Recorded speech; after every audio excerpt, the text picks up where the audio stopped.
Orion must match the elliptical orbit of the station in order to successfully dock. Once on board, pre-selected crew members transfer to the lunar lander, while those assigned to Gateway remain on station. The lunar lander system itself is built for 3 unique steps: descending from the halo orbit of Gateway down to a low lunar orbit, descending from low lunar orbit to the surface, and once the lunar mission is complete, launching from the surface of the moon and ascending all the way back to the orbiting Gateway.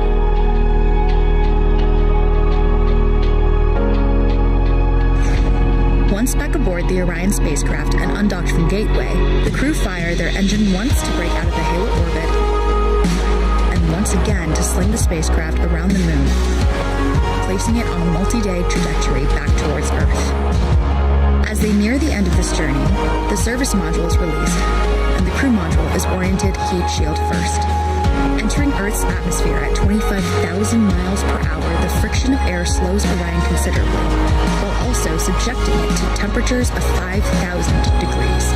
With the Orion now at just 300 miles per hour, a series of parachutes uniquely tested and produced for this moment deploy, decelerating the craft to just 20 miles per hour for splashdown.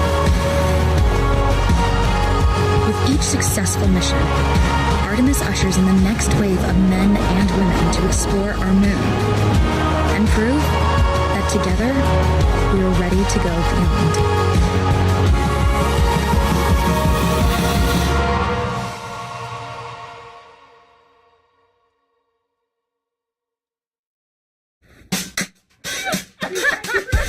Hi, I'm Serena Anand Chancellor. I'm a NASA astronaut, and this is Ask NASA, and I'm ready for your questions.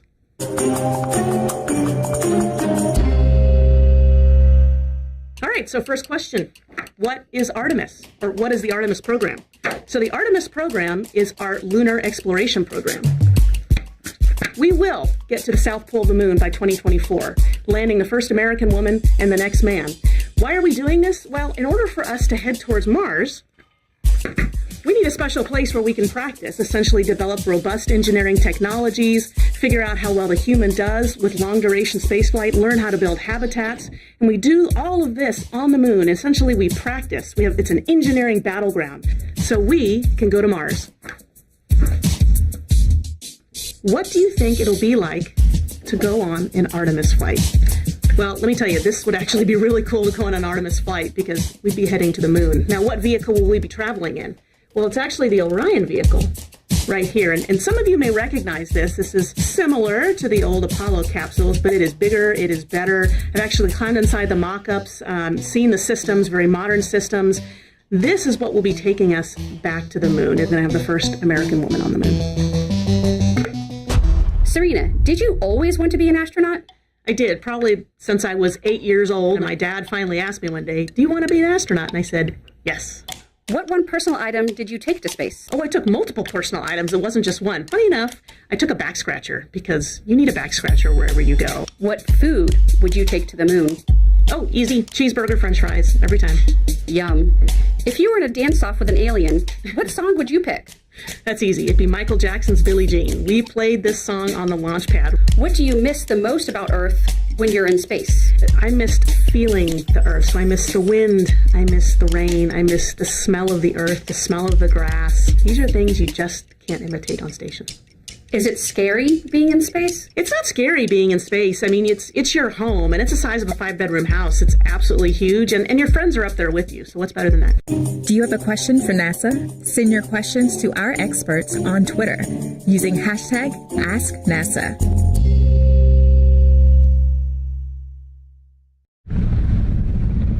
We are at Kennedy Space Center. Every piece of hardware necessary to return to the moon is now here.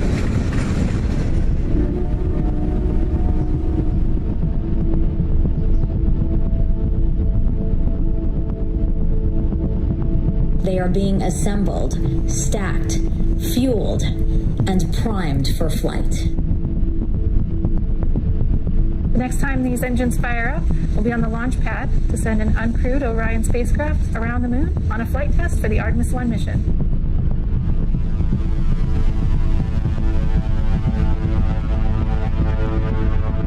It's been a journey of 1,000 miles from factory floors all across this country and around the world to here.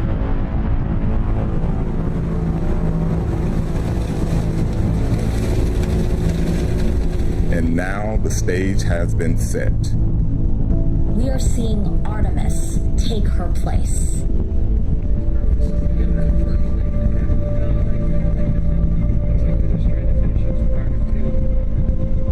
The framework to support the enormity of this moment can't be measured in renovations and rehearsals alone. But in the testing of the metal found much deeper. With each segment built upon the one before it,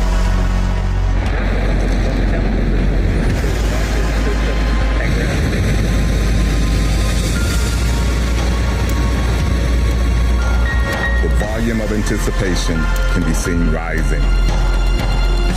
For in addition to certifying what a host of testing has already previewed,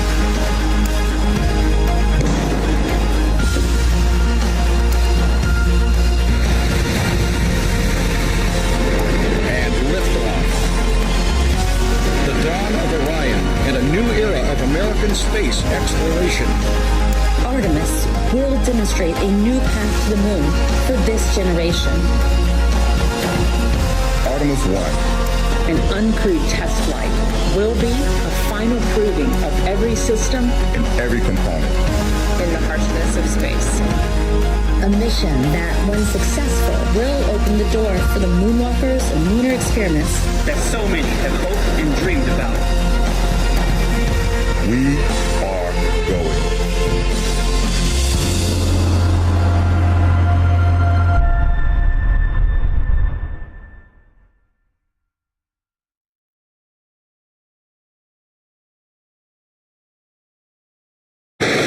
Three, two, 1, 0. Mission liftoff.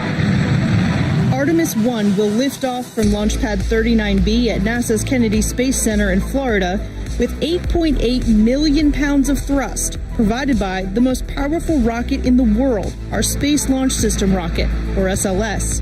The uncrewed flight will be the first integrated test of SLS, our new Orion spacecraft, and exploration ground systems at Kennedy. Artemis I will send Orion beyond the moon, 280,000 miles from Earth, farther than any human spacecraft has ever flown. This is not NASA doing this. This is the United States of America doing this program, the Artemis program, and there are companies all across our country that have a part in it, so there is kind of this wave of excitement being generated just by saying, we're going back to the moon. After the upper stage of the rocket separates from Orion, the upper stage will deploy small satellites over several days to perform science experiments and technology demonstrations. Orion will make its multi-day outbound trip to the moon, propelled by a service module provided by the European Space Agency. Engineers will test Orion's systems on the way to the moon. Then, Orion will fly about 60 miles above the lunar surface, using the moon's gravity and engines on the surface module to enter a lunar orbit. After about a month and a total distance of over 1 million miles, Orion will return home, faster and hotter than any spacecraft has before. A primary goal of Artemis I, ensure Orion safely returns to Earth before we fly with humans. When we do, we'll build our capability for sustainable lunar exploration, preparing us for missions farther into the solar system. Initially, what we'd like to do is start establishing a presence on the moon. So we're going to establish going back there on a regular basis, and then we'll end up setting up Gateway, and we would launch to the Gateway, and from Gateway land on the surface of the moon. We are there for weeks, months on end, and there we're going to be able to test out all the hardware and the habitats and the hatches and the suits and the rovers that'll allow us to prove out those technologies. The moon will lead the way to Mars, and we should be there within the next couple decades.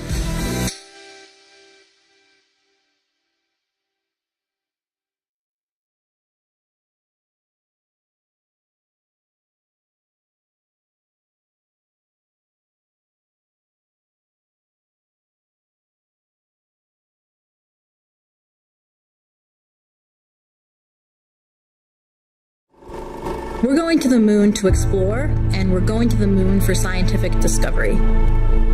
Our destiny is always to go and see what's further and what's next. The moon is a stepping stone, and the moon is a place we need to learn how to live so that we can continue to go beyond. We are focused. We are focused on all that lies before us. Only together will we bring to life this global ambition of returning to the moon.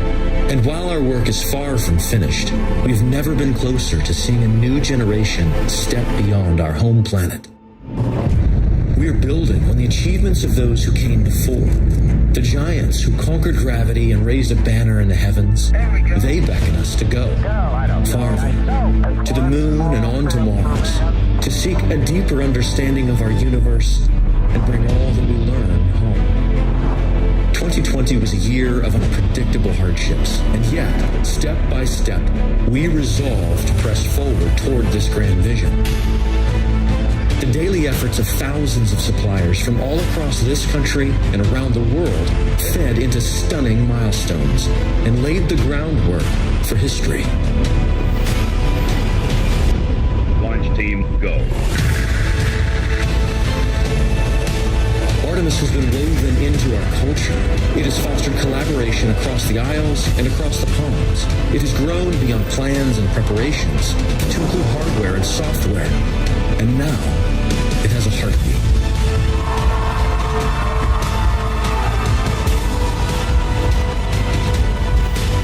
You can feel the momentum. It is undeniable.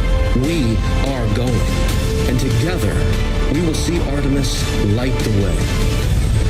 Our mission to the moon is no longer some far-fetched dream. This is reality. We are going. This is the next step in evolution.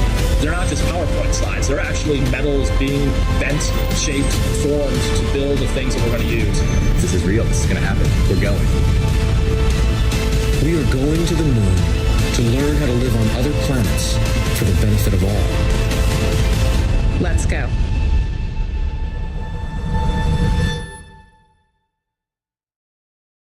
We are going. The history of this agency is marked with broken barriers, once viewed as impossible, with science fiction turned reality, with innovations that have spun industries all their own, and with demonstrations of peace for all humankind. We soar in the skies of our home planet. We maintain a human presence just outside of gravity, and we touch points all across the solar system and beyond. We're going back to the moon, and this is why. The moon is a treasure trove of science. It holds opportunities for us to make discoveries about our home planet, about our sun, and about our solar system. The wealth of knowledge to be gleaned from the moon will inspire a new generation of thought and action. Without fail, every major program and mission NASA has invested in has led to technologies and capabilities that have shaped our culture. The breakthroughs of the Artemis era will define our generation and the generations to follow. The tens of thousands of jobs associated with propelling us to the moon today are just the beginning of a lunar economy that will see hundreds of thousands of new jobs develop around the world. This is not an ambition of one entity or one country. The exploration of the moon is a shared effort, woven together by a desire for the greater good. Why the moon? Because the missions of tomorrow will be sparked by the accomplishments of the Artemis generation today. Because the ambition to go has already begun. and because Mars is calling. We need to learn what it takes to establish a community on another cosmic shore. So let's camp close before pushing out. And so, we go to the moon now, not as a series of isolated missions, but to build a community on and around the moon capable of proving how to live on other worlds.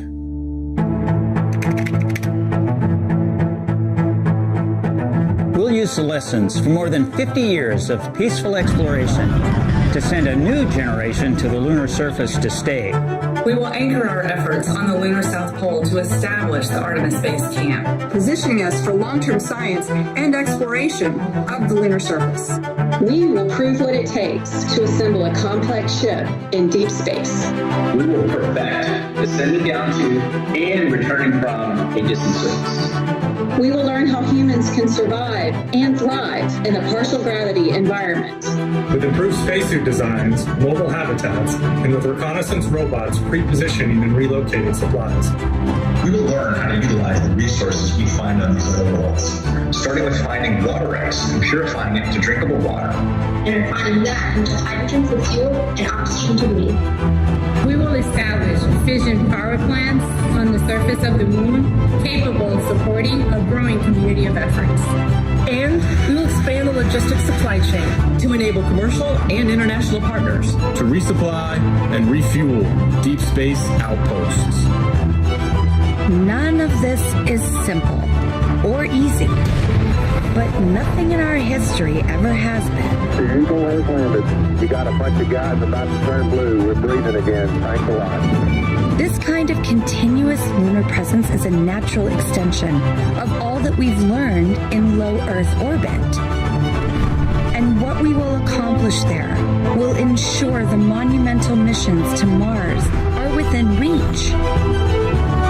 As we ready the launch of the first Artemis mission, and as commercial companies ready their lunar landers for the first private payload deliveries, we have already begun to take the next step.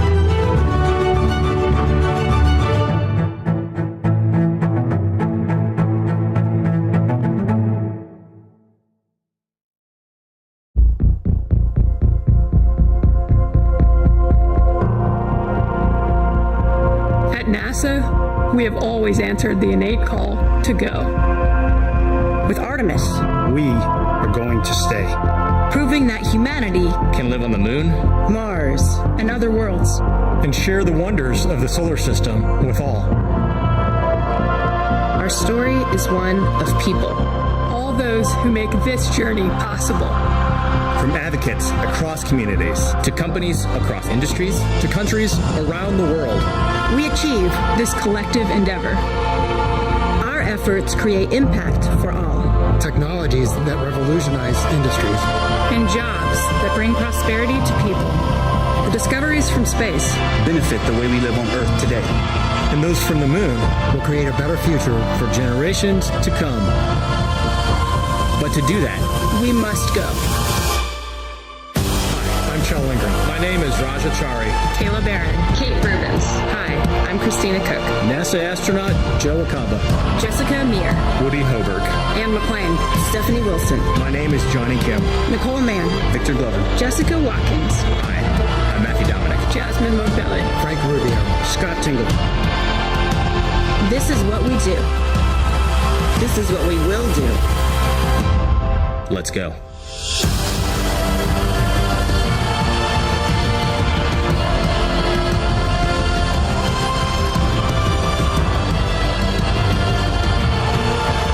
We go to the moon to learn how to live on other planets. For the benefit of all.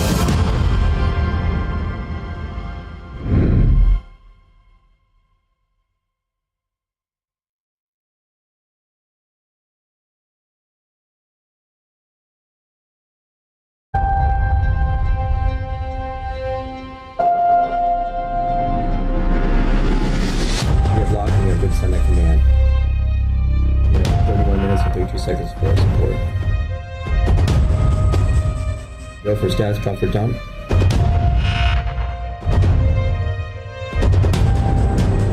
Since the retirement of the space shuttle, the engineering team is absolutely critical for Hubble. It always has been. Without the shuttle going up to replace any equipment failures that we have to make do with what we have.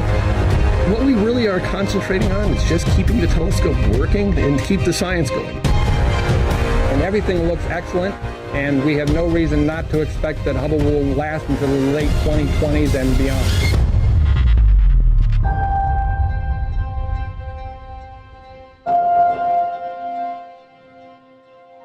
My name is Mike Wins, and I'm the lead systems engineer for what's known as the Optical Telescope Assembly of the Hubble Space Telescope. I'm in charge of what's known as defined guidance sensors. These are the instruments that actually help Hubble do the exquisite and precise pointing that it does. Right now we're getting ready to perform an observation. The telescope is going to be trying to go to acquire some guide stars in just a few minutes here. The stock is the Space Telescope Operations Control Center, where we send commands to the spacecraft. On a daily basis, we have to send up what's known as command loads. Accepted. TMR is good. Step 3 is complete. Because the computers on Hubble are very old and they have very little memory, in fact, most of your memory sticks today are 20, 30, 100 times bigger than Hubble, we have to send up essentially a load of all the commands Hubble's going to be doing for the next 24 hours. On a routine basis, we always keep 24 hours of instructions on board, so it's routinely updating for the new sequence 24 hours in advance. We'll start with doing Artemis I.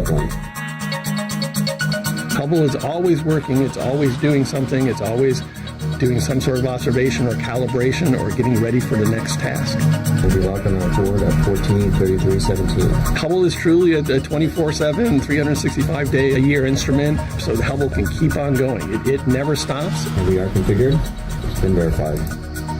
Now we do have to, because of this low Earth orbit we're in, the actual observations, when we're taking a picture of something or doing a science observation, we actually have to wait because sometimes the Earth gets in the way. So we have to pause, wait until the Earth gets out of the way as we go back around and start the observation back up.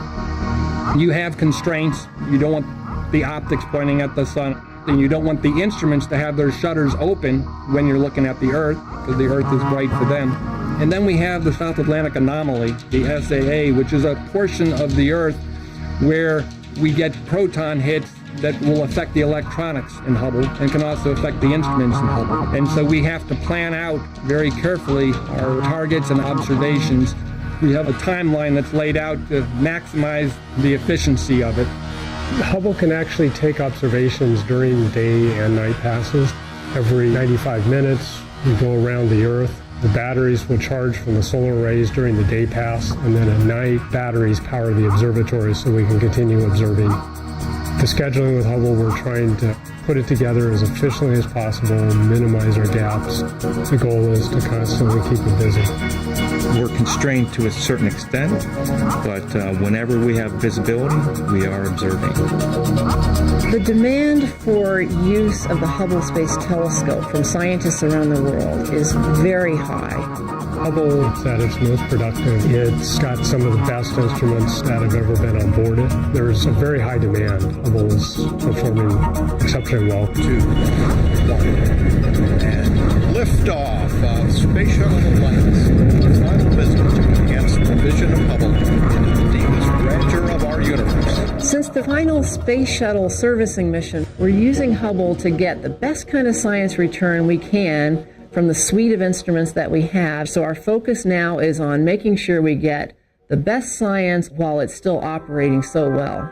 Luckily, at the end of the last servicing mission, we were actually left with a telescope in great condition, but Hubble is getting older and older. It's a very old telescope. Now, 10 years after the last servicing mission, we can't rely upon servicing missions to fix things, so we have to rely upon our own ingenuity to be able to figure out if something does fail, what are the alternative paths that we have. For the telescope to keep giving us this peak science, we need lots of things to be working together very well on the telescope. We need a pointing accuracy system that is outstanding and keeping that whole system healthy and functioning so that we can point Hubble very accurately, even while it's whizzing around Earth in its orbit. For the telescope to be able to do the science it needs to do, we have to hold it very, very steady. There is actually a little bit of motion. I mean, it's hard. We're zooming around the Earth at 17,000 miles an hour, so it's hard to hold the telescope perfectly like that. The gyros are working really good.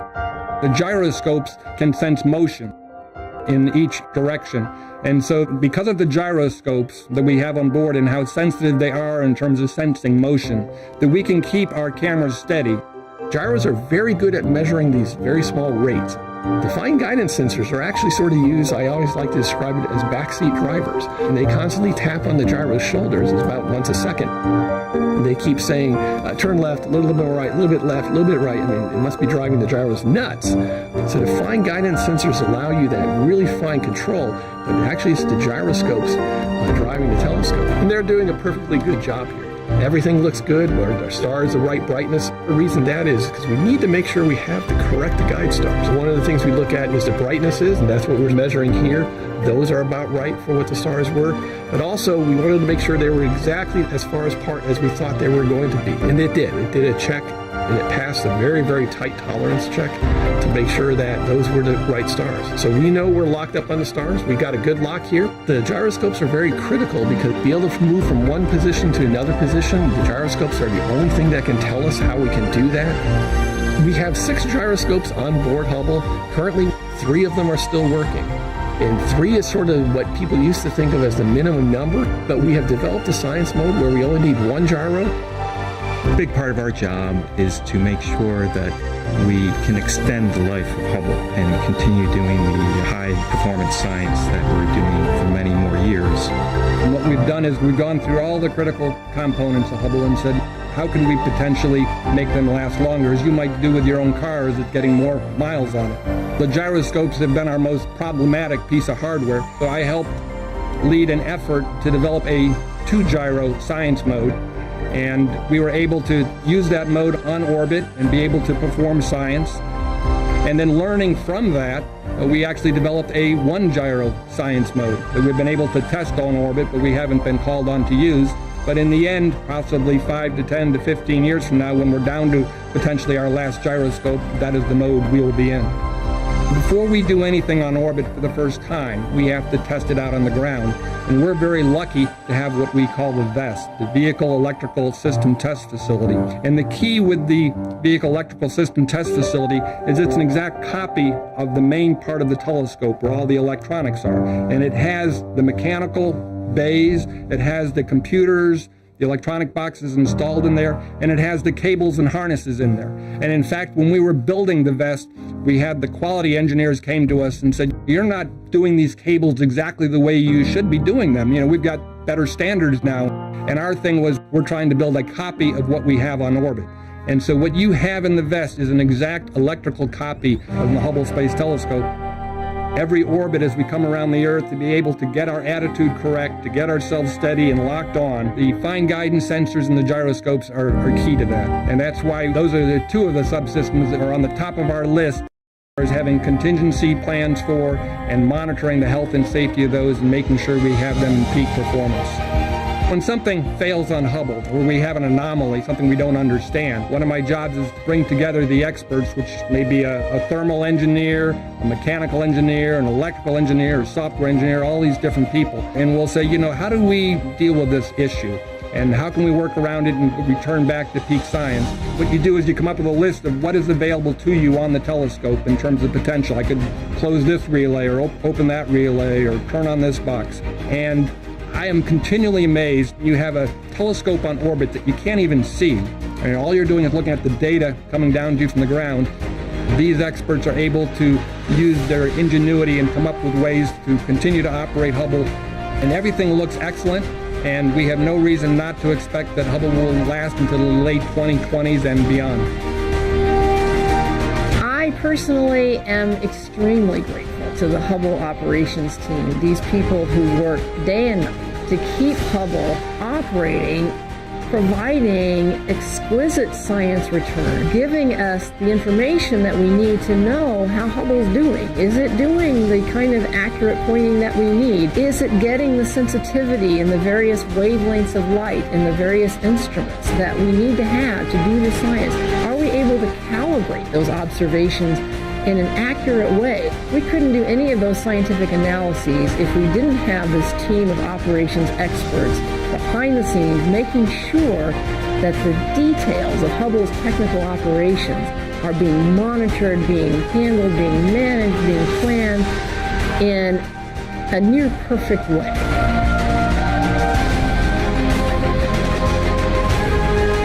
Because the Hubble Space Telescope is so scientifically effective right now, scientists are using Hubble to investigate some of the deepest mysteries of the universe.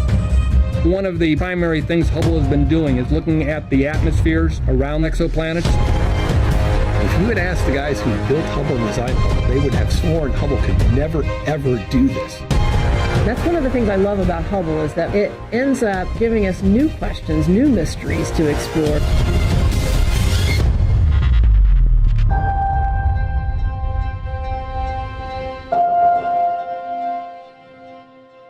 My name is Larry Dunham. I'm the Chief Systems Engineer for Flight Systems here on the Hubble Space Telescope.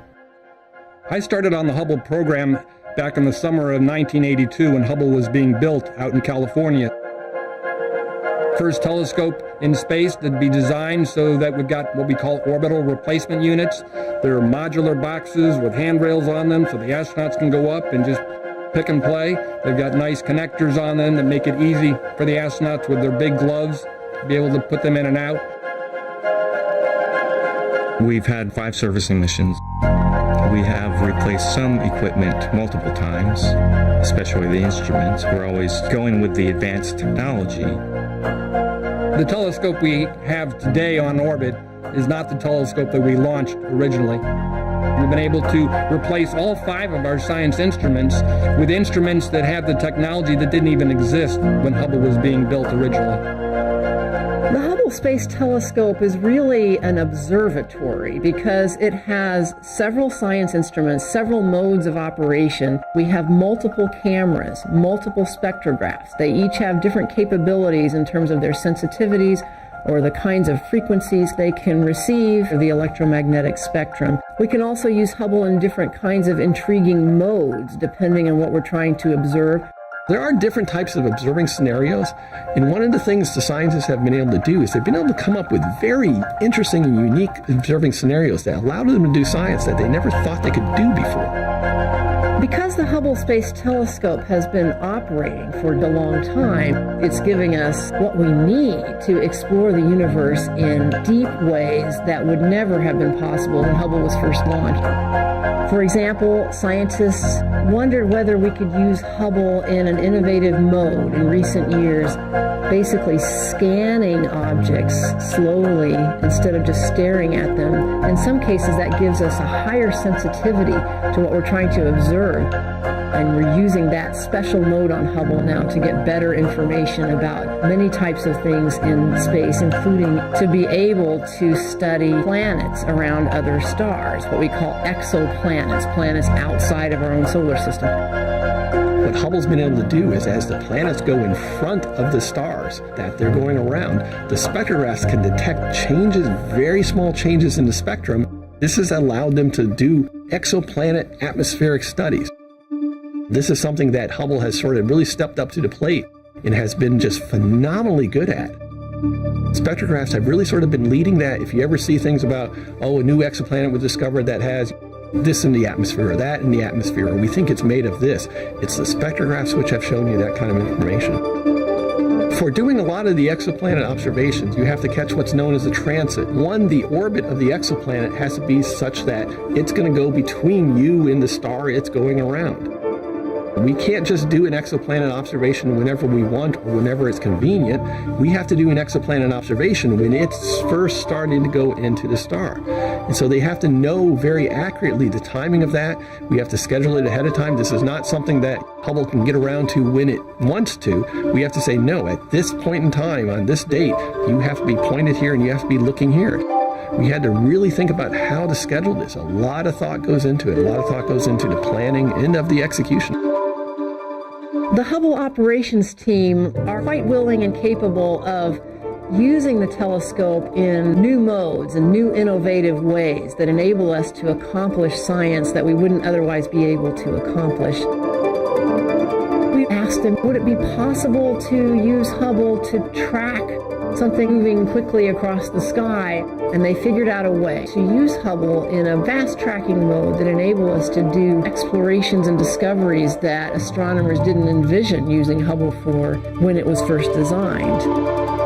Now, when we're observing our planets, when we're observing Jupiter or Saturn or Uranus or Neptune, they move also. We have to move the telescope because they're just going around the sun. They're actually moving because they're really moving. So we have to move with them. We're observing asteroids or comets. We have to chase after them. Hubble, we know came from outside of our solar system, is like a big asteroid that was detected whizzing through our solar system. We wanted to use Hubble to observe this as well, and we were able to track it. This is not a simple operation. It's moving at more than 100,000 miles an hour. So being able to observe this and track it is a wonderful capability that the operations team has enabled Hubble to have. The telescope is big, it's massive, it moves about the same speed as the minute hand on a clock. So to move from pointing one thing to go completely around the other one takes us a half an hour. It is not a very fast motion. We actually use a very interesting technique. It's using Newton's third law. We have these very large reaction wheels on it. They're about 2 feet across, very, very heavy, very, very massive wheels. You start spinning those wheels one way, the telescope will spin a little bit in the opposite direction. This is how we can move the telescope from one part of the sky to another part of the sky. Once we've moved the reaction wheels and we've moved the telescope so we're in the right spot, now we have to get in the exact location to put the target in the science instrument aperture. What's going to happen now is the FGSs are going to start talking to the telescope, talking to the flight software computer and saying, I want you to move the telescope over here a little bit to be able to position the science for the science aperture. Most of the time we use the Hubble Space Telescope to do observations that have been planned quite a bit in advance. Observers around the world, astronomers will write proposals. We will then take those accepted proposals and observe whatever it is that the astronomer has proposed. But sometimes there are things that happen that are unexpected or rapid events that we need a more rapid response. We have a capability of what we call a target of opportunity. And that's when something unexpected happens in the universe that astronomers, they want to immediately jump on that as fast as possible with Hubble. Case in point was the gravitational wave detection to neutron stars colliding. A target of opportunity was submitted for Hubble to actually go look at the remnant and see if we could find it. We had the engineers run through it. We got new commanding sequences from the Space Telescope Science Institute. We were able to run all that through, and then we executed on orbit. We have to respond very fast. We produce a new schedule and set of command loads. We can modify a lot of the flight software, modify how the instruments are commanded. It allows us to change. We can react very quickly. What Hubble has done compared to what we were thinking Hubble could do is just amazing. Hubble's had its fingers in almost everything, a neutron star collision, looking for all the supernova, all this stuff going on with dark matter, dark energy, exoplanets. Hubble has just been constantly finding new things. Now we're looking at these interstellar comets and these interstellar asteroids visiting us. It's really been spectacular to watch. There really are two key aspects to Hubble's design that have enabled us to last the 30 years that we have, and that is really the redundancy that we have on board, and then it's the servicing, putting in new and improved instruments, and being able to improve the hardware with lessons learned over the 30 years of Hubble operations. We are now at our peak performance. The Hubble Space Telescope has had a profound impact, not only on astronomy. It showed that humans in space and science can go hand in hand to enable us to explore space in richer ways than we could ever do with either just astronauts alone or just with instrumentation alone. By using these skills together, new vistas of exploration are open to us, and that lesson is something we're still benefiting from as we envision future space exploration. Go ahead. Okay, we have a go for a deep. Okay, Charlie. It's amazing with a program that's lasted the duration that Hubble has lasted, that the astronomers up at the Space Telescope Science Institute continue to come up with new things that they want to try to do with Hubble, and we certainly hope that we'll be able to continue to provide that kind of capability to them into the late 2020s and beyond. What you're looking at with a telescope, of course, is the light from billions of light years away. So the further you look, the more you're going back towards the Big Bang and understanding how the universe was formed. The Webb telescope will be groundbreaking because it has capabilities that are different than the Hubble Space Telescope. We have equipment that is so much more powerful than anything we've ever had before that it's almost impossible to tell what we will discover.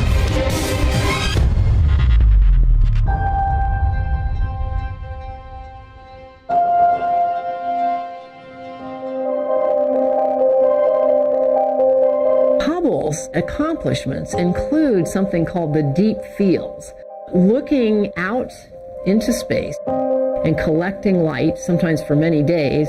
These deep fields have revealed visually to us a universe absolutely teeming with galaxies, hundreds of billions of galaxies. One of the neat things about the ultra deep field, and one of the things that made it so unique was how long it took us to take that image. There's an exposure time that's expressed, I think it's 11.2 days. There's a very, very long exposure time.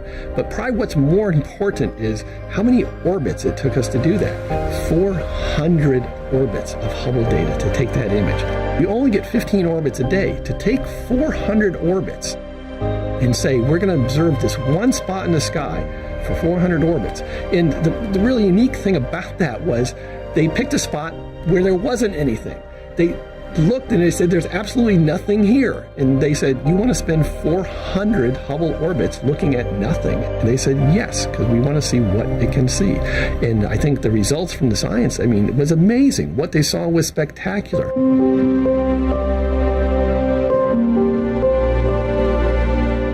Hubble spent 2 weeks taking pictures of empty places in the sky, and they saw they weren't empty at all. They were thousands and thousands of galaxies.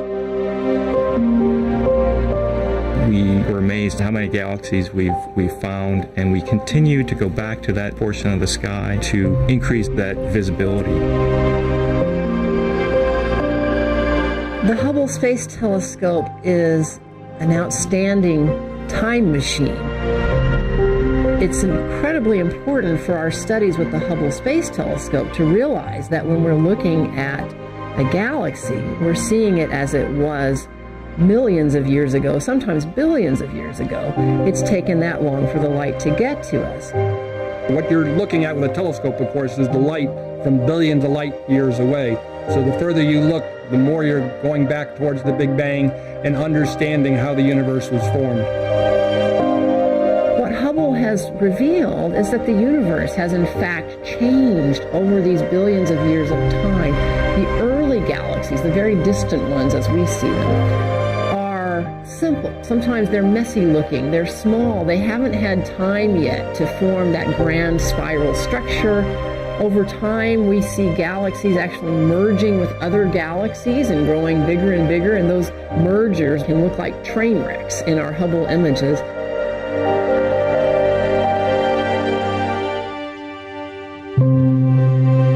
These very, very deep exposures that Hubble has been able to take, we have seen right to the edge of the universe. 13.5 billion years. When Hubble was first designed and envisioned, it was never thought it could actually see that far out. But because of the advances in the instruments that we've been able to put up on the telescope, and also the cleverness of the scientists, they've come up with very interesting observing scenarios, doing these really deep exposures where we just sit there for orbit after orbit after orbit, gathering the photons. We've been able to push Hubble out very, very far. As Hubble looks out into these fields of galaxies, we sometimes see clusters of galaxies. These are galaxies that are held nearby each other by their mutual gravity. These clusters are massive conglomerations. There's so much mass that they have an actual observable impact on space-time itself. Einstein predicted that mass distorts space, but we didn't realize we could actually see the effects of that. But with Hubble, we have been able to see distortions in space around clusters of galaxies. The way we see that is when light from a background galaxy travels through that cluster of galaxies or around it due to this gravitational lensing effect. The lensing also magnifies that background galaxy, so if we look in some of these distorted arcs, we can see more detail than we would ever have been able to see without gravitational lensing, nature's boost. There are observations where we're explicitly looking for the lensing, and they're getting science out of that just otherwise would just not be doable. Hubble has really taken that to the next level. It's doing large amounts of astrophysics that it's just never been able to do before.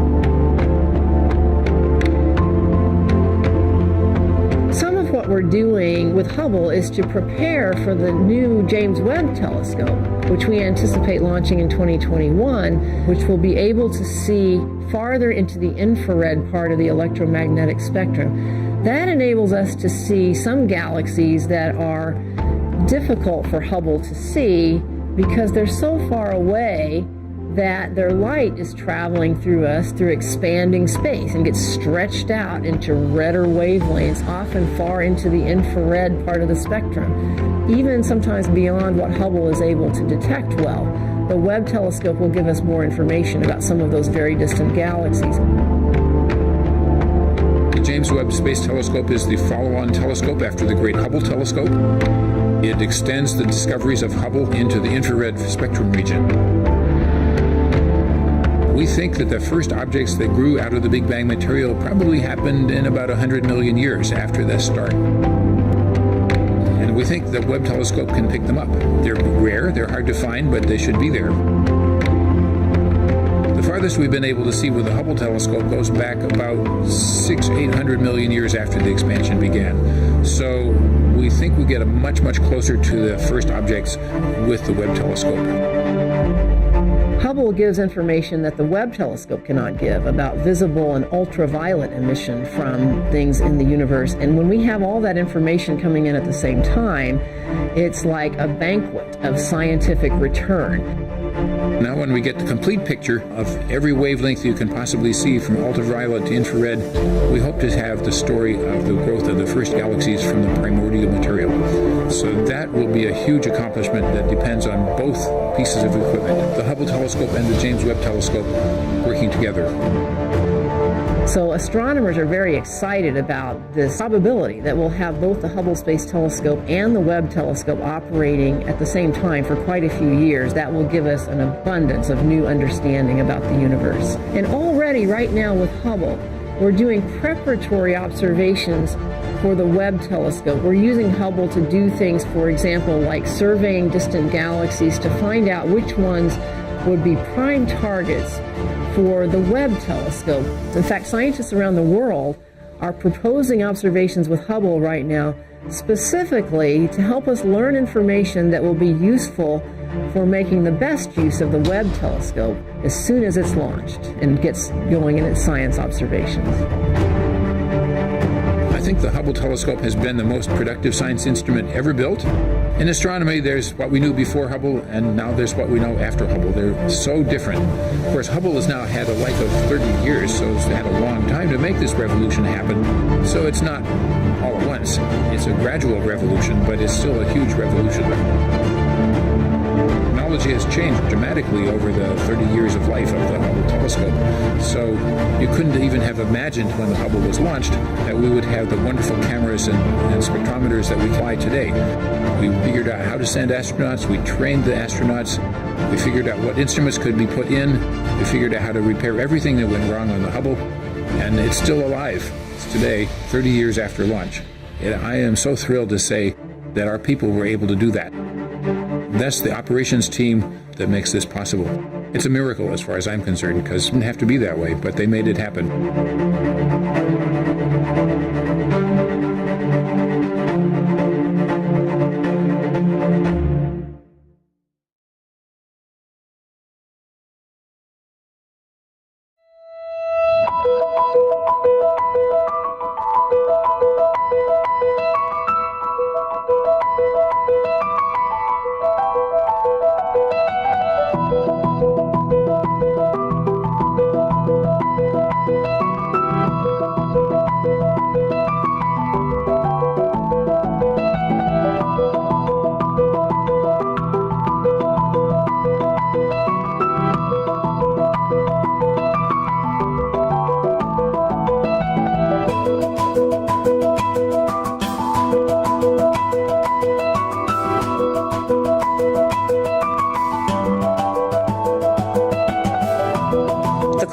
laboratory is in many ways the coolest thing and the coldest thing we've ever done on the International Space Station. It is allowing us to investigate cold quantum gases and make breakthroughs in areas of physics that up until now have been unavailable to us.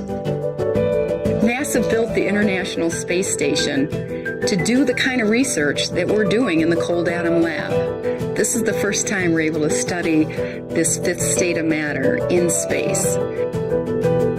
Bose-Einstein condensation is an amazing feat of engineering in itself, but this type of physics is difficult to do in ground-based experiments. And so doing this in microgravity is going to allow us to really see what's going on. So you have something cool, how do you make it cooler? You put it in space. Our ability to study cold atoms is really going to advance our knowledge in areas that will help us in quantum computing, quantum communications, and learn even more about gravity and how it interacts in our universe.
This is a live look at NASA's Space Launch System rocket and Orion spacecraft poised on Launch Pad 39B.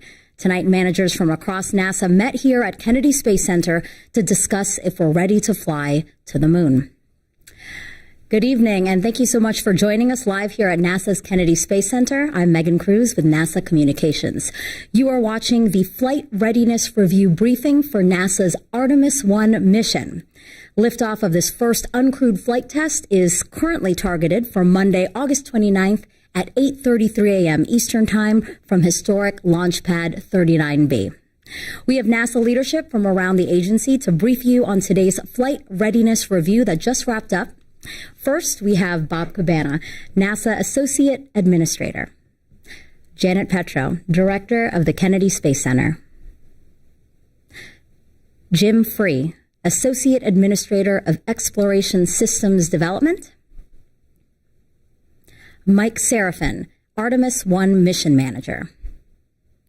Charlie Blackwell-Thompson, Artemis-1 Launch Director. Howard Hugh, Manager of the Orion Program. And Chris Cianciola, Deputy Manager of the SLS Program. Thank you all for being here. So we're going to start with some opening remarks from each of our guests here, and then we'll take questions from reporters. So Bob, take it away. Thanks, Megan. Well, first off, let me just say how great it is to be here after today's Flight Readiness Review. Jim did a great job leading the team through a lot of complex topics, and we are go for launch, which is absolutely outstanding. This day has been a long time coming. The review, as thorough as it was, in no way encompasses the amount of work that the team did to get us here, and I could not be more proud of our amazing NASA Civil Service contractor team that put that rocket out on the pad and is getting ready to launch it, hopefully in a week. I do want to say that I want to put this in perspective. This is a test flight, all right? And it's not without risk. We have analyzed the risk as best we can, and we've mitigated it also as best we can. But we are stressing Orion beyond what it was actually designed for, in preparation for sending it to the moon with a crew. And we want to make sure that it works absolutely perfectly when we do that, and that we understand all the risks. We're going to learn a lot from this test flight. There are certain cases that could come up that could cause us to come home early, and that's okay. We have contingencies in place, and the main objective that we really want to get out of this test flight, of course, is that stressing that heat shield, getting a test of that new Orion heat shield at lunar reentry velocities. So I just want to say I'm really looking forward to this. We have worked really hard to get here. The team has done an absolutely outstanding job, and as difficult as it is, we're up to the challenge, and I'm really looking forward to a successful test flight. Thank you, Bob. All right, Janet. So good evening. It's really another great day at America's spaceport. We move in one day closer to our launch. So last week at Kennedy Space Center, we held our Launch Center Readiness Review, and this is where we assessed all the systems to get us ready for launch, and that led us into today's agency readiness review. And really appreciated the discussion at the agency review around this being a test flight and the risk we're taking as we stress the vehicle beyond what it would nominally be operated in future missions, particularly with crew. But I can tell you there's an energy and there's an excitement around the Kennedy Space Center, I would say, across the agency and all around the Space Coast as we get closer and closer to this launch. Ever since we rolled out to the pad last week, you can feel the excitement, the energy increase, and it's really, really palpable. Our teams does have some work to finish up at the pad, but we are very excited, and I can't tell you how proud I am personally of the team here at Kennedy Space Center and the integrated team across the agency, how hard they have worked for a decade to get to this point. And so we're ready. We are going, and go Artemis. Megan? I like that I'm hearing we're ready from both of you. All right, Jim. Yes, good evening, and thanks for letting me be here today. What a great moment we had today with the Flight Readiness Review. I got to be honest, pretty cool to chair a Flight Readiness Review. It's great to be part of this organization and lead the Exploration Systems Development and Mission Directorate with Kathy Kerner. That for our purpose, is to really look at our readiness from launch all the way through recovery. So really focused on launch right now, but we were talking about launch, flight, and recovery today. Bob mentioned it, incredible depth of work. We only really skimmed the surface, I'd say, of the work that's been done over the past number of years. Really staggering number of requirements and verifications the team has done that really are there to push the vehicle to the limits. Bob talked about the risk. We are pushing the vehicle to its limits, really stressing it to get ready for crew. It is incredibly risky. We talked about risks today. We talked about our mitigation steps for those risks. And we've mitigated the risk as far as we can, and now it's our time to get to launch so that we get that data that we need to put crew on it. I'm really proud of our folks that have put their time in, their families that have given up time with them, the dedication they've shown. I think that came through today. We know there's thousands of folks that supported that review that we had today, and I'm really grateful for their work. The results, we had no exceptions today. We actually had no actions coming out of the review, and we had no dissenting opinions today. We do have, as Janet mentioned, the work to go at the pad, which you'll hear about from folks that follow me. We did talk to the launch team, we talked to the flight team, we talked to the recovery team, and then the management team, and everybody said they're ready to go. So we're looking forward to the mission. Jim, thank you. Mike. Yeah, good evening. Getting your license to fly represents a significant milestone, and it's representative of the teamwork and the level of preparation that it takes to go to this point. The flight readiness review process is a thorough wire brushing. Is the rocket ready? Is the spacecraft ready? Are all the teams ready? And we went through all that today, and we talked about some open work, but those are largely things that we have a path to close before we go fly. In terms of the mission management team, which I'll be chairing when we get to pick up at the Launch -2 day review, which is essentially our launch readiness review, we have a series of decision gates that are in front of us.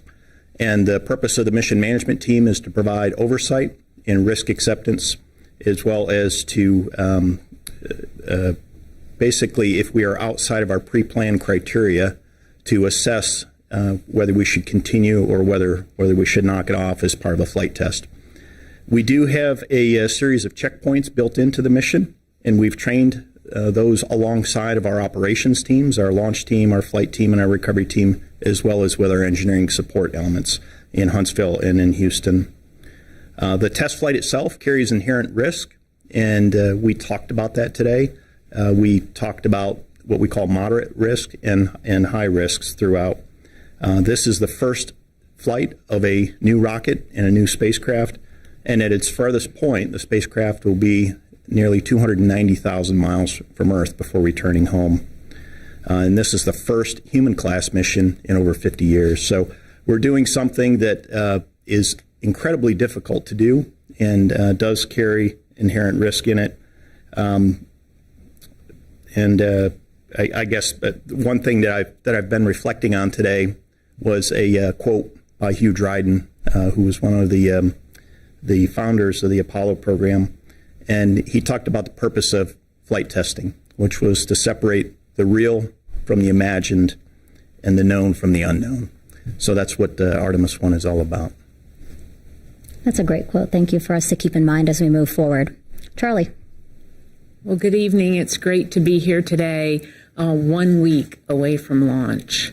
And it feels great finishing up the flight readiness review and knowing that we are one step closer to launch. Our teams here at Kennedy Space Center are finishing up our processing and working hard to get us to our call to stations, which is planned for Saturday morning. Since arriving at the pad, we rolled out in the evening on Tuesday, and after arriving at the pad last Wednesday morning. We have been busy doing our validations of our critical facility connects to the mobile launcher. That includes all our commodities, electrical connects, command and control. All of those are complete and behind us.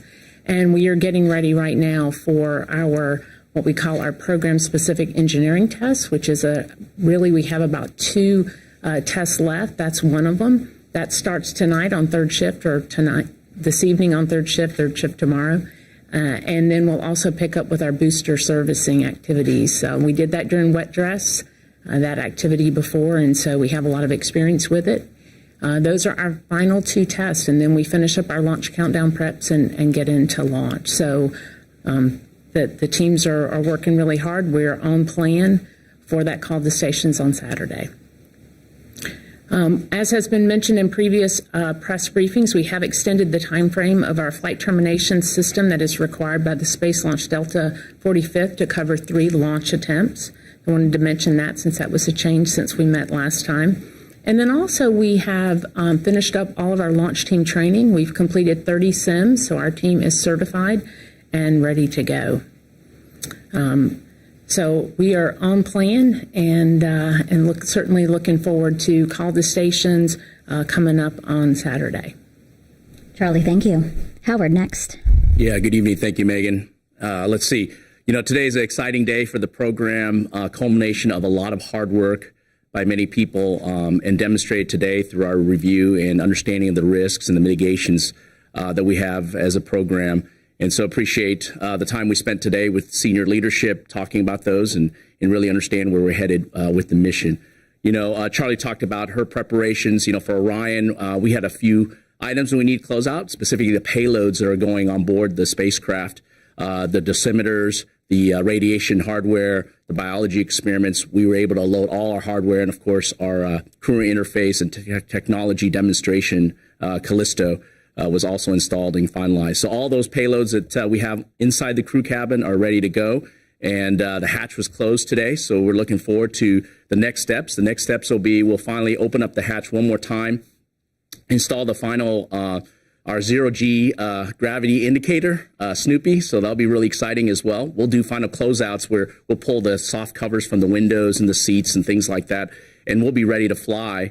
And of course, during the countdown or count up to the launch, we're going to be very excited to lift off, and I'll be looking at several things. Our team will be looking at the data, one of which will be, getting the service module ready for firing the main engines, what we call service module priming of the propulsion system.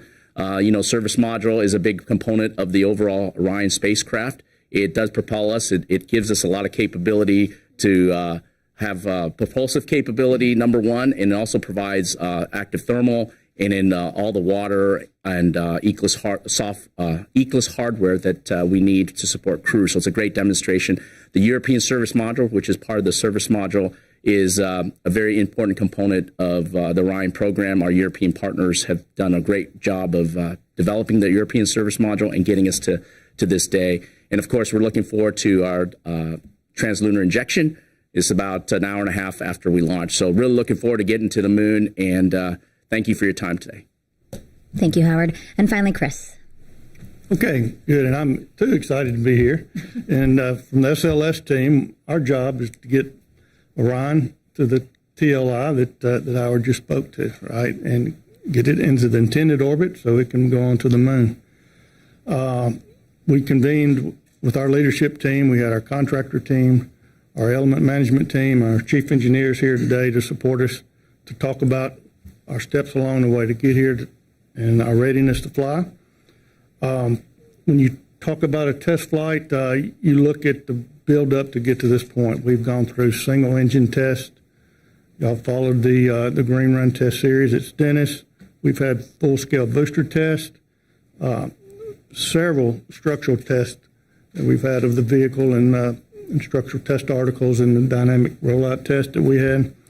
So now it's time for the big test. It is the combined environments test and flight. It's a test that we can't duplicate on the ground. We've tried our best with all the environments we have, but this is the reason we fly, to fully understand the vehicle. So we're excited about it. At the end of the day, we went through all the polling. The team is ready. The rocket is ready, and we're here to support. Thank you so much. Thank you for the opening remarks. And now, as promised, we're going to take some questions from reporters either here in the room or over the phone.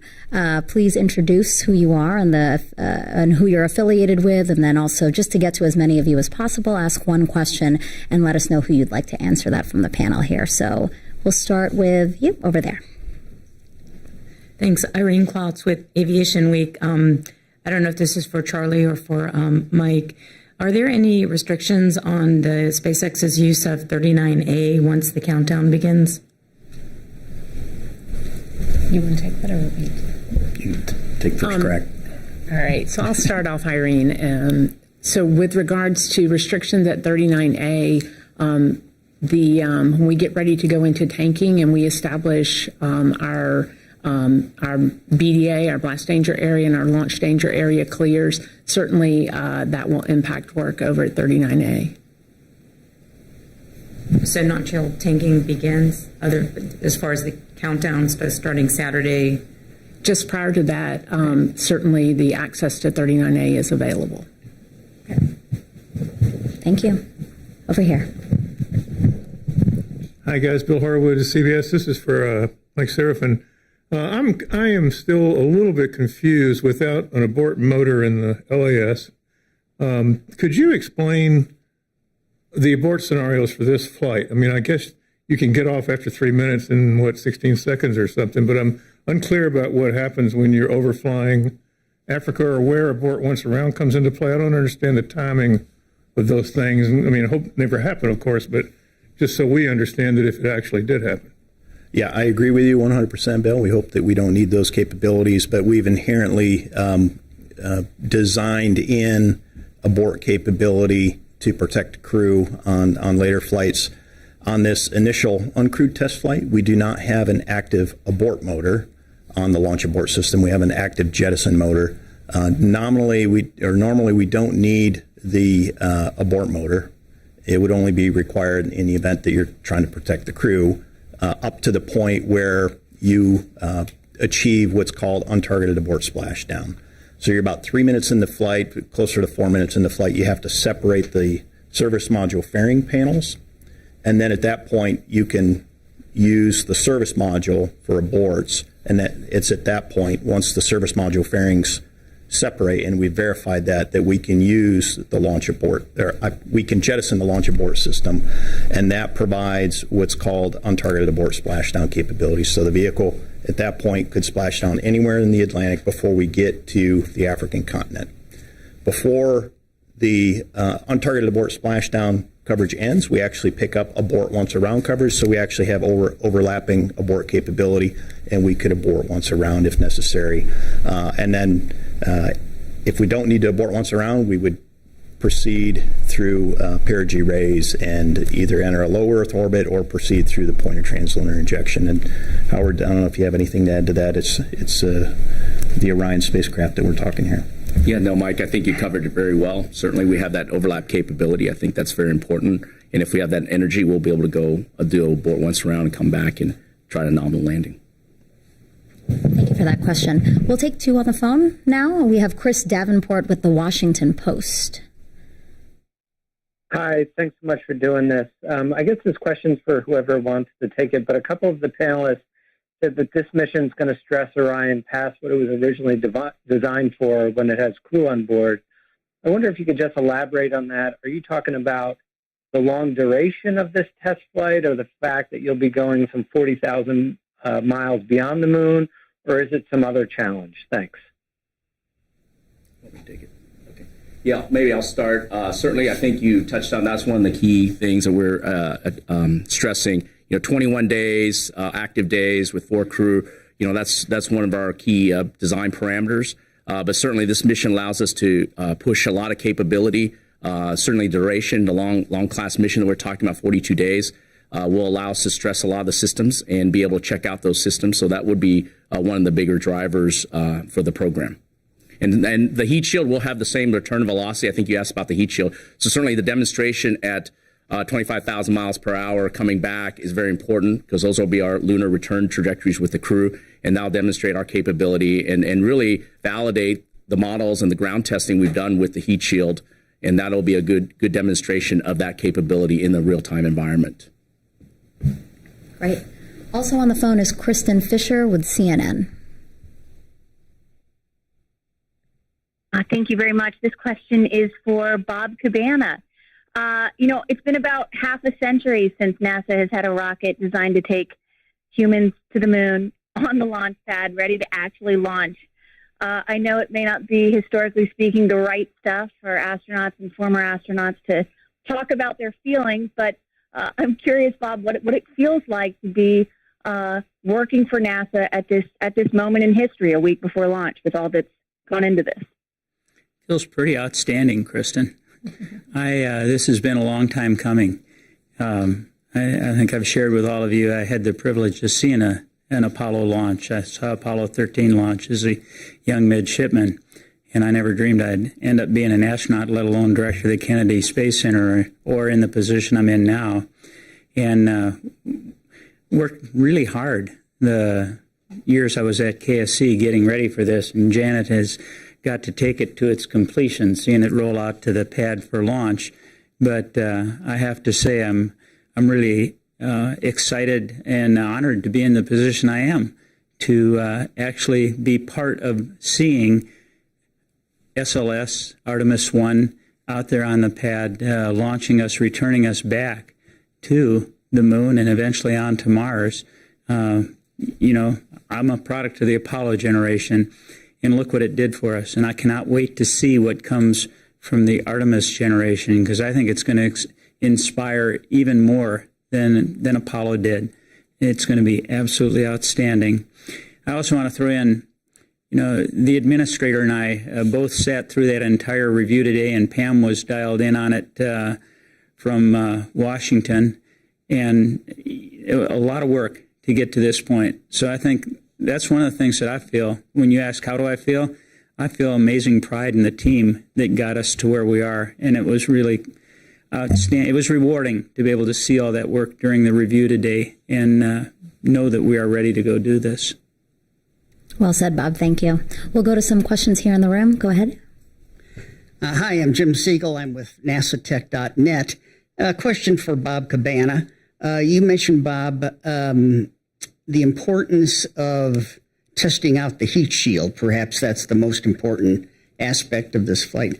And I'm curious about whether during the flight, if there are any tests or checks on that heat shield before it actually goes into practice during reentry. Anything going on during the test? That's a great question, Jim. I'm going to turn that over to Howard, because Howard owns that vehicle. That is a highly instrumented heat shield. We're going to be monitoring it throughout the flight and reentry. And Howard, any checks that you got planned during the mission itself? Yeah, not specific. Obviously, the crew module and the service module are attached together, so we're not. It's unlike we're an orbiter. Where you going uphill and separating from the core stage, you've got potential impacts or anything like that. So there's no unique tests about it. Certainly instrumentation wise, we have a lot of hundreds of instrumentation on the crew on the heat shield for the crew module, and we'll be able to collect that data and of course review that data when we get back the crew module. But that's before reentry. That instrumentation. The instrumentation that already exists on the vehicle itself, and then as part of reentry, it'll be collecting the data. Mm-hmm. Thank you. You bet. All right, we actually have some other questions on the phone. We have David Curley with the Discovery Channel. David. Thanks very much for taking the question. It could be Cabana free, Sarafin, but I think Howard, the question from Davenport was, stressing this vehicle beyond, we know about the heat shield. What I heard from your answer is just duration. Are there other things that you are stressing the vehicle beyond duration of the mission? David, since it was my comment that started this, I'll say a few words and I'll turn over to Howard and Mike. But as Howard mentioned, it was designed for 21 days. And that's what the European service module was certified for. going 42 days puts a lot more stress on all those systems, plus the environment that it's in. Longer exposure to radiation, longer exposure to micrometeorite hits. We're going to learn a lot from this test flight. And the point is, we're stressing it beyond what it was designed for, and we'll see what we learn. Anything you want to add to that, Howard? Yeah, I think you hit really good points. From a fundamental perspective, when you stretch out the duration, the environment that you're going through on the 1.5 revs that we're going to go through on the DRO, that'll allow you to test out the systems fully as you go through that time frame of 42 days. And so that duration, along with, we're really trying to activate all the systems utilized. For example, optical nav. We're pushing the optical nav technology and be able to certify that for future flights when we don't have comm on the spacecraft potentially, and utilizing that as a navigation asset. So those are things that we're looking forward to in terms of demonstrating capability and pushing the envelope of the technologies that we have on board the spacecraft. We'll take another one on the phone. Ramin Skiba with Wired Magazine. Ramin, you there? Yes, I'm here. Thank you. I just wanted to ask a question. I think this might be for John Honeycutt or Mike Sarafin. I'm wondering, could you say a little more, under what scenario, would you abort? Are there certain things you're watching out for where it could, end the mission a little earlier, basically? Yeah. Go ahead, I'll take a crack at that one, Chris, and then you can add anything you want. So on Artemis I, we have a lean forward strategy to get our high priority objective, which is to demonstrate the heat shield at lunar reentry conditions. We are going to press to the point of translunar injection unless we're sure that we're going to lose the vehicle.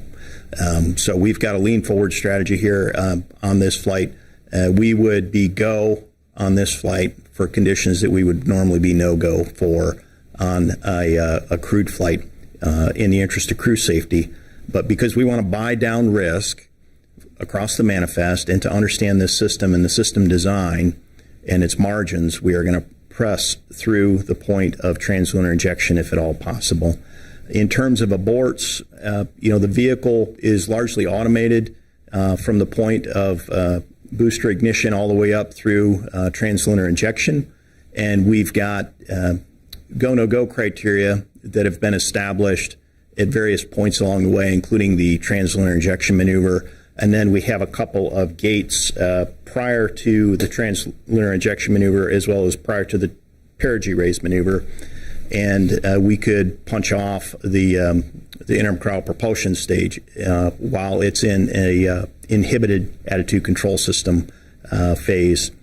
Those bars are set pretty high. We would only do that if, again, we were pretty sure we would lose the work. So that is something that is unique to this uncrewed flight test, and we're going to press ahead and press uphill unless we're sure we're going to lose it. I don't know, Chris, if you have anything to add on that. No, I'd just say that we're preparing for a nominal mission, right? And if for some reason the rocket's not performing as planned, there's options based on what's happening and when it happens, right? So that's what Mike was referring to.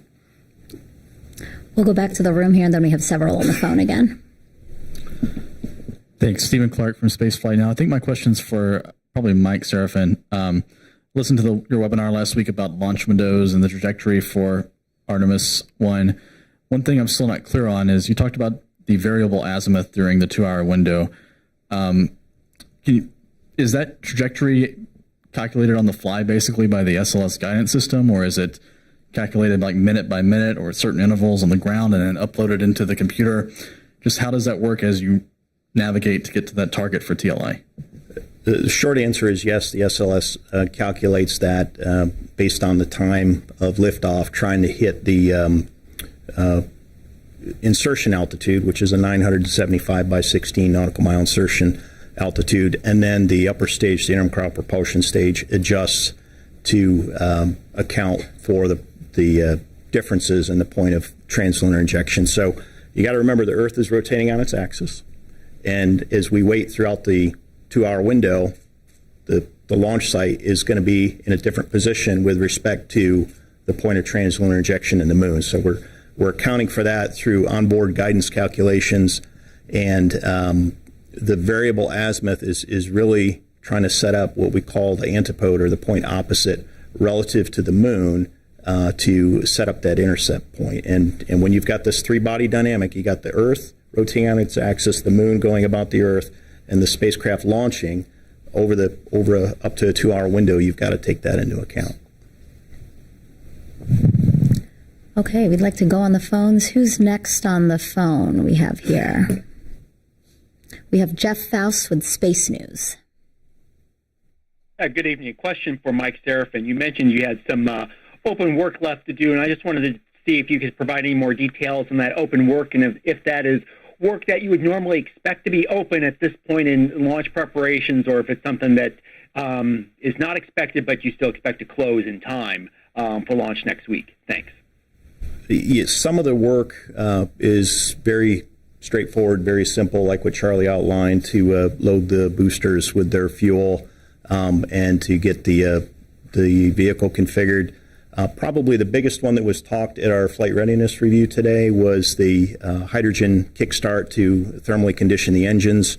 If you recall, coming out of the last wet dress rehearsal, that was the one open item that we had, and that is the one open item that we have headed into this launch countdown. And Charlie and her team have come up with a plan to demonstrate it before we get into terminal count. And that is something that we're going to demonstrate end to end for the first time on day of launch. And if we do not successfully demonstrate that, we are not going to launch that day. And I don't know, Charlie, if you have anything to add on the hydrogen kickstart. No, I think you covered the hydrogen kickstart. We did. What we'll do is we'll plan to put that in after we get core stage LH2 or liquid hydrogen into replenish. And we'll close the vent valve on the core stage. That puts some pressure on it. We'll go and verify. First off, we'll verify the functionality of that 4-inch QD where we had the issue during wet dress rehearsal. Verify that that's working correctly. Once we have a predetermined amount of kickstart bleed, it's about 45 minutes or so. And then we'll get into a vented bleed, and then after that we'll do the special pre-press test. Normally that would happen in terminal count. We would have done it in wet dress, but we weren't able to do that because of the issue that we had. And so we've added that into the launch countdown at a kind of a quiescent point, if you will, so that we can understand that prior to getting into terminal count, where you have a lot of other dynamics in your system. And then with regard to other open work, I would just say from a pad flow perspective, we are really down to those 2 tests we talked about. We'll get into those tomorrow. One is we'll go through and we'll do our safe and arm rotations. We have already completed, Howard talked about the late stow work that we did this weekend, the Orion hatch closure, and so that's behind us. So now really we're just looking at that RF testing, the safe and arm rotations, the booster servicing, and then getting into our launch countdown preps, and then into launch countdown proper. But all of that work is very, very well choreographed, laid out, and again, very consistent schedules with what we had going into wet dress. Thank you, Charlie and Mike. Also on the phone, we have Micah Maidenberg with the Wall Street Journal. Hi there. Maybe this one goes to Bob Cabana or Jim Free. Could you describe kind of the minimum milestones that NASA needs to reach with Artemis I, to keep pressing on toward Artemis II? Like, how does the agency know, that it's ready to really focus in on Artemis II after this launch? Thanks. Thanks. I'm going to turn that over to Jim. He's in charge. Thanks, Bob. I think you've heard on some of the other calls about the objectives that we're working. The heat shield, the stressing the system, the delivery and performance of SLS and recovery of the vehicle are all critical things we need to do before we can talk about going to Artemis II. If we don't get all of those, we'll have a discussion about the risk that remains before we would put crew onto Artemis II. The other thing I want to stress is we're going to learn a lot on this mission. You've heard about risk here, you've heard about aborts. You've heard about flying longer. We're going to learn a lot about how this vehicle works. And there's going to be things we have to do to the Artemis II capsule, service module, SLS, that will have to be done before we go on to Artemis II. So Well, I think someone said it in the FRR today. We want to make sure we understand that before we just run for Artemis II. So we have to take both into account. We need to keep on track for Artemis II, but we need to understand what we learn on this mission. That's why it's a test flight. But our focus are those basic objectives. Tariq Malik with Space.com is on the phone. Can you hear us? Yes, I can hear you, and thank you so much. Tariq Malik with Space.com. I think my question is for Charlie. Blackwell-Thompson, the launch day itself. Charlie, we've had a few wet dress run-throughs, but not down to that T-9, T-0 that was thought at that time. And I'm wondering what is left unknown that you're looking for that might be stopping points or things of concern that you just don't know how the booster is going to work yet to make that decision for launch there. And I'm just curious about kind of what the process would be to kind of go through that launch or call a hold for the window if it's needed. Thank you.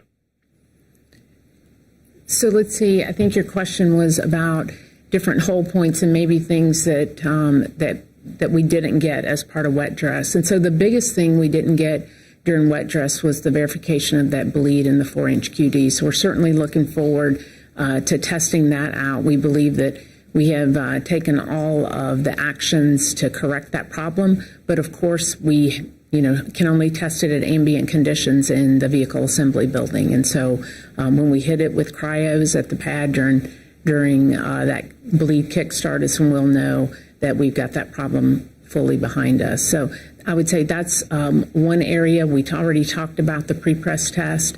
And then, of course, during wet dress, we got down to T-minus 29 seconds. And so, we're looking forward to getting those last 29 seconds off the countdown clock. And there's a lot of dynamics that happen as you get down close to engine start. So, there's certainly still things that you don't get. Even had we gotten down to the 9.34 seconds that we planned for wet dress, there would still be some functions as part of either the ground launch sequencer or part of the software and the vehicle configuration that we would not have gotten, but from wet dress to launch. And we'll stay on the phones with Marcia Smith with SpacePolicyOnline.com. Thanks so much. I think this question is for Chris. I'm wondering if you could just explain or describe the disposal of the core stage. I understand it's going to come down somewhere between Hawaii and San Diego. Is that right? How actually do you dispose of the core stage? Do you tumble it the way you did with the external tank and it disintegrates into pieces, or does it all come down in one piece? What exactly happens to it? It will break up at altitude and come down over an area. So there's different footprints based on the exact time of launch, right, and when we go up. So you're talking about like what we used to do with the external tank with the tumble valve and all. We don't have that feature. The vehicle will break up on its own as it comes back in. Okay. We'll take two more on the phone. We have Robert Perlman with Collect Space.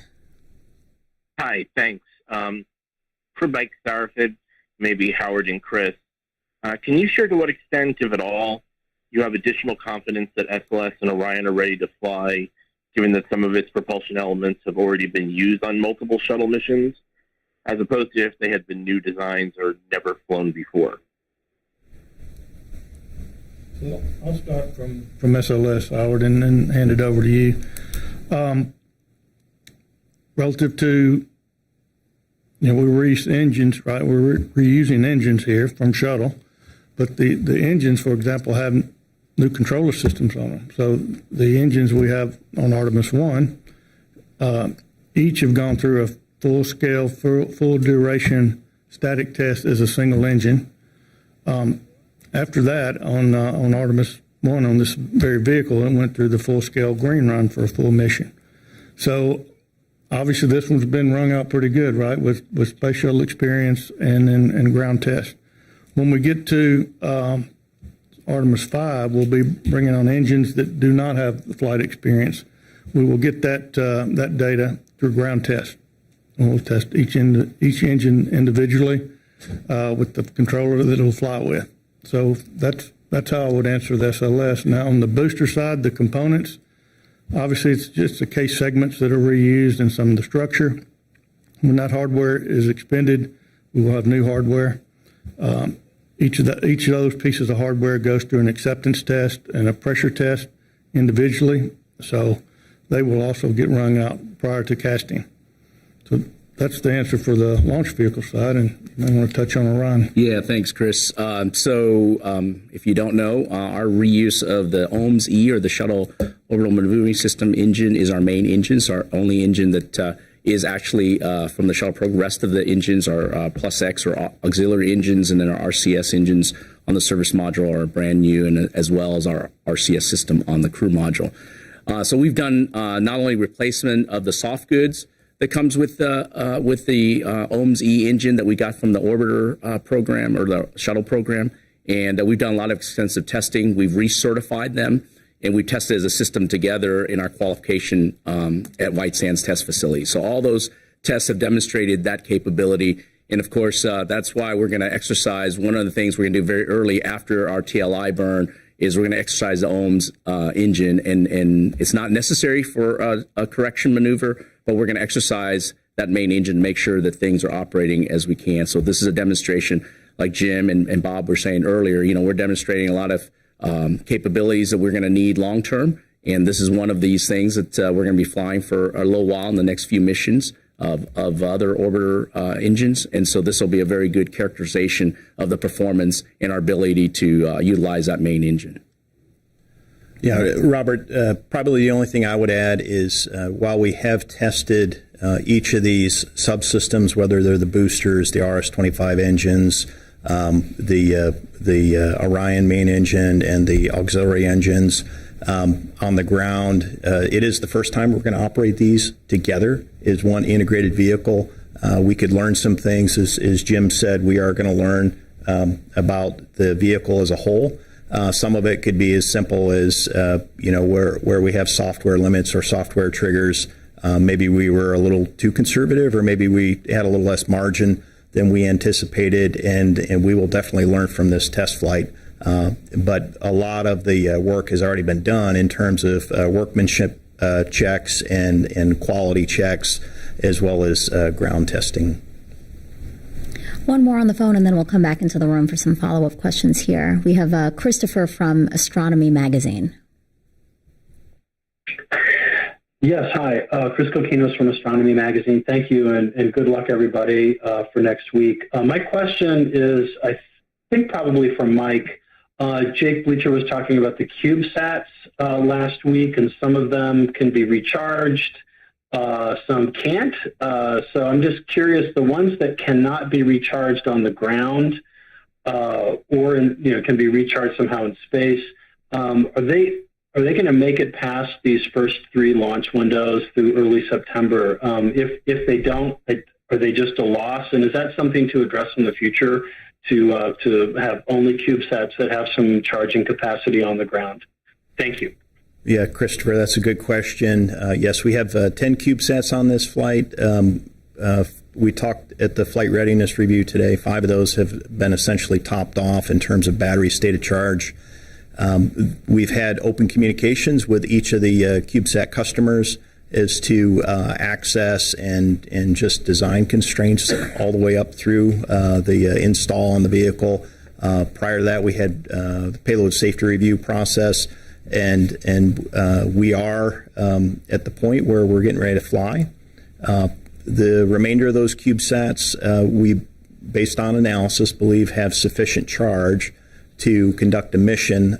Some may actually need to recharge after they're deployed, after they gain some solar power through their solar arrays.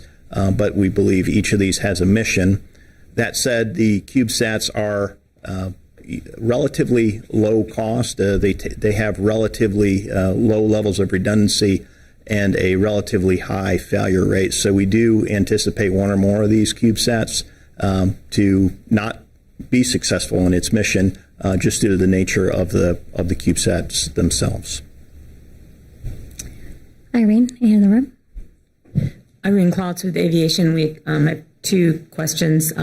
Bob, in your opening comments, you mentioned about a possible early return of Orion. Is there any, and I don't know if this is for you or Howard or someone else, but is there any scenario where Orion could return early, but you'd still be able to fulfill the reentry heating conditions that you're looking for? And the other question just is about the pushing Orion.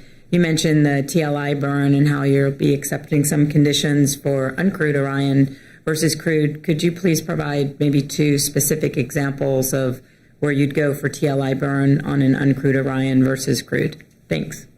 So I'm going to turn it to Howard for the details, but there are cases where we would not do the full mission in that distant retrograde orbit. We would still circle the moon and get the heat shield data on reentry, and it depends on, the health of all the systems on the vehicle. But Howard, do you want to answer that and the other question also? I think what you're, Bob's pushing on is if we can commit to TLI, and I think that's what Mike was talking about where we're leaning forward is if we can press the TLI, that'll give us a lot of capability to have alternate missions where we could get that lunar reentry speeds.